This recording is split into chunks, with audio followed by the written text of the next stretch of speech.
Hello, my name is Jim, and this is Gardening Through the Seasons Inside and Outdoors. Today I would like to share with you some fertilizer tips that I learned over the years. For example, did you know that different nutrients actually compete with each other to get inside of the plant? Potassium, for example, competes with calcium, and that's just one of the many things that can happen. So if you're running around using just a standard fertilizer and fertilizing the plant over the summer, say a squash or something, you can run into some problems. The plant can start developing nutrient deficiencies, even a calcium deficiency.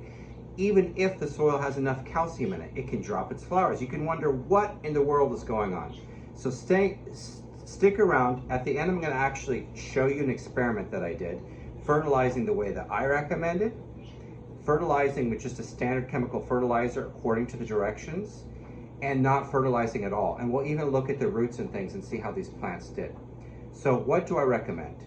Well, in the vegetable garden, in the flower garden, what I would recommend would be to test the soil and then apply the amount that was recommended to bring the soil up to an appropriate fertility level. Most of us, however, aren't going to do that. So I'm just going to give you a few tips, general ideas that usually work. All right, so in a flower or vegetable garden, you want about 2 pounds of nitrogen per every 1,000 square feet. So that would be like 100 square feet by 10, or 100 feet by 10. So 10 deep, 100 long would give you 1,000. Or about a fifth a pound of nitrogen, which is 0.2 pounds of nitrogen for every 100 square feet. So that would be like a 10 by 10 planting. And when you buy fertilizer, generally you're going to buy a fertilizer that is a complete fertilizer. So it's going to have nitrogen, potassium, and phosphorus. And you can look inside of the label. It's going to tell you the different nutrients that are inside the fertilizer. So you can see there if it has nitrogen, potassium, and phosphorus. And that's exactly what I would get to start with. Get a fertilizer that's complete, but base how much you apply on your soil on the nitrogen amount. Do it based on the nitrogen amount.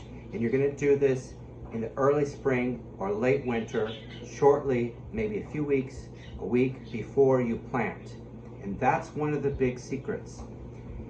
By putting in what the plants are mostly going to use over the summer, and just perhaps side dressing, just adding a little bit more through the growing season, particularly nitrogen, you're going to help, and if you're careful with that, you're going to help prevent the roots from getting shocked and dropping buds and things like that. So 2 pounds of nitrogen per every 1,000 square feet, or 1/5 pound of nitrogen for every 100 square feet. Sounds kind of complicated, doesn't it? So how do you know how much exactly is in this bag of fertilizer and how much fertilizer you're going to need to apply? Well, if you're not a math whiz, and I'm not, I don't blame you, I've got an easy formula here for you.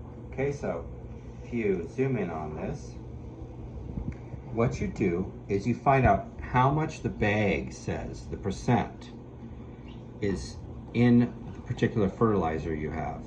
And then you divide that number by 100, okay? So again, you find out how much is in the bag, the percentage, and you divide it by 100.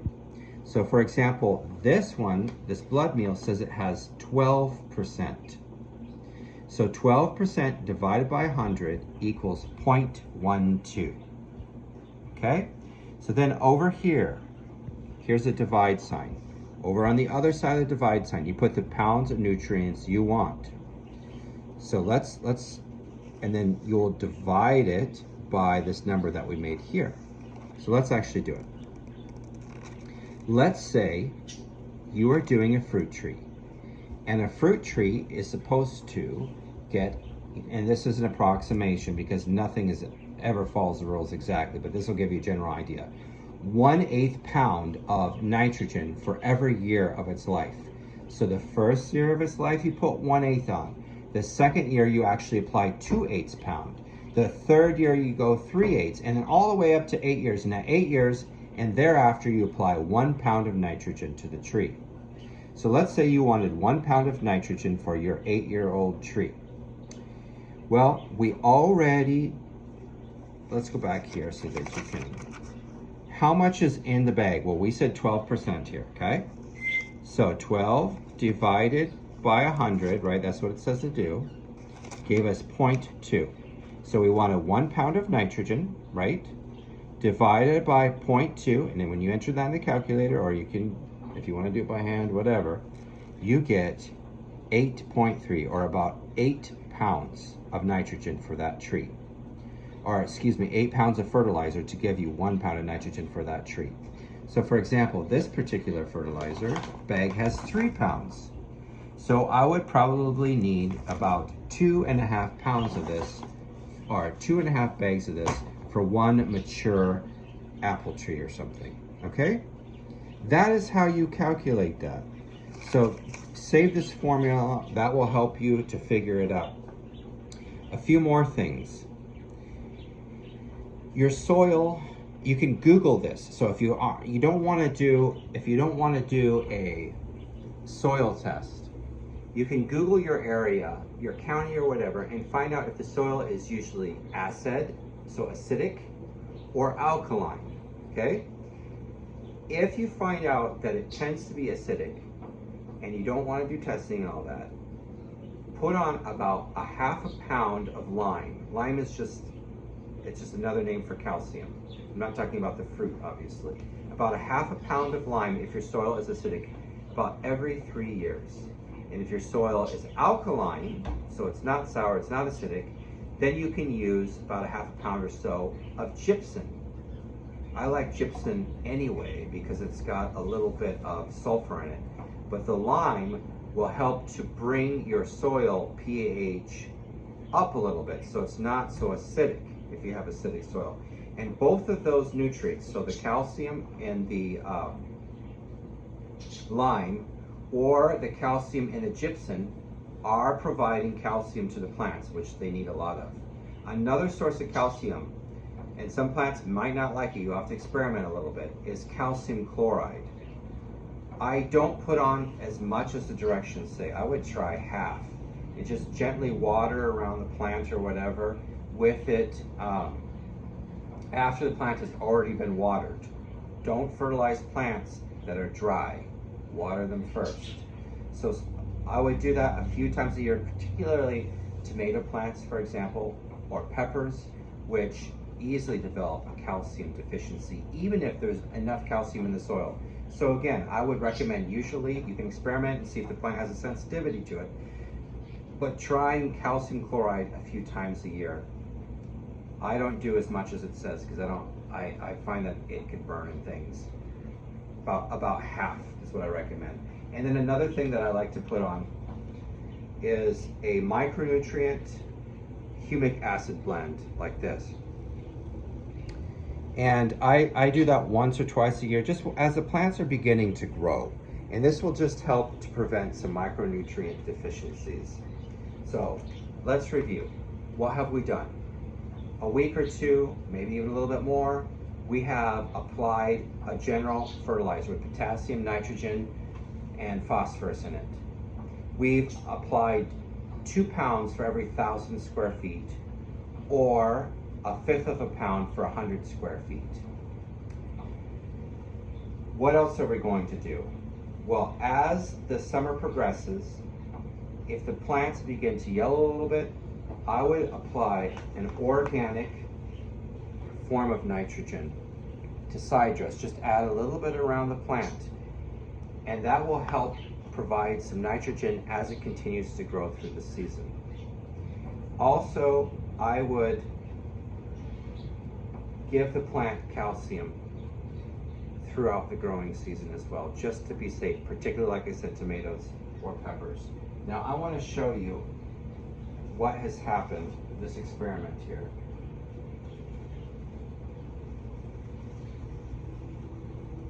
All right, so first of all, these plants have been growing in too small of a container. I'm gonna admit that right now. And so they're a little stressed, and I did remove brown leaves. But let's talk about, we can still learn things from these. This one received no fertilizer. And you can see that it's actually suffering from a nutrient deficiency, and the yellow leaves show to me that's particularly deficient on nitrogen. So if a plant looks rather small like this, yellow leaves, it's probably deficient on nitrogen. So this was the control group, no fertilizer. This is the group that has just received a chemical fertilizer. Okay? That's it. I just follow the directions on the label. And I keep applying it according to the directions. And I find, notice, none of the blooms have matured. There have been no blooms that matured. Here's one that's drying up, okay? None of the blooms have matured. And you'll run into this sometimes if you keep applying a chemical fertilizer. Like I said, it will shock the roots and it can throw the soil out of balance, particularly if you keep applying potassium, or some other nutrient that's competing with another one. It can give the plant nutrient deficiencies and mess it up. Notice there's even some yellowing around the veins and things. This one is done the way that I recommend, okay? So it's received some micronutrients. I used some blood meal as well for the nitrogen side dress that I mentioned to you earlier, organic. I also, this is very important, would apply about 2 or 3 inches of some kind of a compost. I don't have success with pure manure because it tends to hold too much water and then the seeds rot and stuff. But well decomposed compost to the top of the soil before you plant the plants, and you can mix the fertilizer and the compost and all of that in. So this received a little bit of the chemical fertilizer, same one that this received, but much less, plus nitrogen. And notice it's been blooming. There's even a dead blossom down below. See that? And I believe that's because I have not been just saturating this with the chemical fertilizer. Now, what I would like to do is actually open these and look at the roots so we can compare what's happening with the roots inside. All right, so let's look at this control group that received no fertilizer. Roots look pretty good. And by the way, unlike the one that's just been receiving chemical fertilizer over and over and over again, it's actually has some blooms on it. Notice these healthy white roots. Okay, not too bad. So this is the control group. It's not gonna, I don't think, really grow much for us. And let's do the group that's been, I've just been following the directions. You know, what's wrong? I don't know, why isn't it blooming? I've just been following the directions on the chemical fertilizer, mainline chemical fertilizer. Let's look at the roots. Wow, check that out. Much less root development than even the one that didn't receive any fertilizer. Interesting. Again, that's why I tell you should apply your fertilizer weeks before you plant the plants. And then side dress with organic nitrogen. All right, so here we have my control group, or not control, but my experimental group, which has been done the way that I recommend. And let's look at the roots. Wow, you see that? And a lot of this has to do with the fact that I gave it just about 2, of course you're not going to do this in the vegetable garden, this kind of a measurement, but I did 3 drops in a pint of water of calcium chloride. And I noticed that really helps roots, by the way. You can obviously use much bigger measurements in the vegetable garden, but that's just what I did indoors here. Notice these healthy, vibrant roots doing the way I said. All right, let me know if you have any questions, or if you have other really good ideas, let me know too. I want to learn things as well. Like my video and please subscribe.